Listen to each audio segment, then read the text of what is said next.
Hi everyone! In this video, we'll show you how to disable the Windows 11 login password and remove the lock screen. We'll guide you step by step so you can start your PC without entering a password every time. Please like and subscribe to the channel for more helpful tech videos. First, let's stop Windows from asking for a password when your PC wakes up. Open the search bar and type Sign In Options, then open it. Scroll down to the section that says, if you've been away, when should Windows require you to sign in again? And change this setting to Never. This will prevent password prompts after sleep. Now, we need to enable the option that allows automatic login. Open the search bar again, type Command Prompt, right-click on it, and select Run as Administrator. In the command prompt window, enter the following command. You can find this command in the video description. Then press Enter. Once you see the confirmation message, close the window. Next, press Windows plus R on your keyboard to open the Run dialog box. Type this and press Enter. This will open the User Accounts window. Here, you will now see the option, Users must enter a username and password to use this computer. Uncheck this option and click Apply. A prompt will appear asking you to enter your current password. Type your password, confirm it, and click OK. After that, click OK again to save the changes.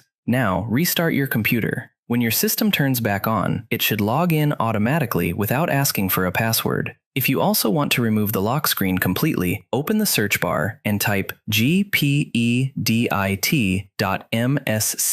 to open the Group Policy Editor. Navigate to Computer Configuration, then Administrative Templates, then Control Panel, and open Personalization. Double-click on Do Not Display the Lock Screen, set it to Enabled, and apply the changes. After completing these steps, your Windows 11 PC will no longer show the login password or lock screen. If this video helped you solve the problem, please like the video, subscribe to the channel, and share it with others facing the same issue. Thanks for watching and see you in the next video.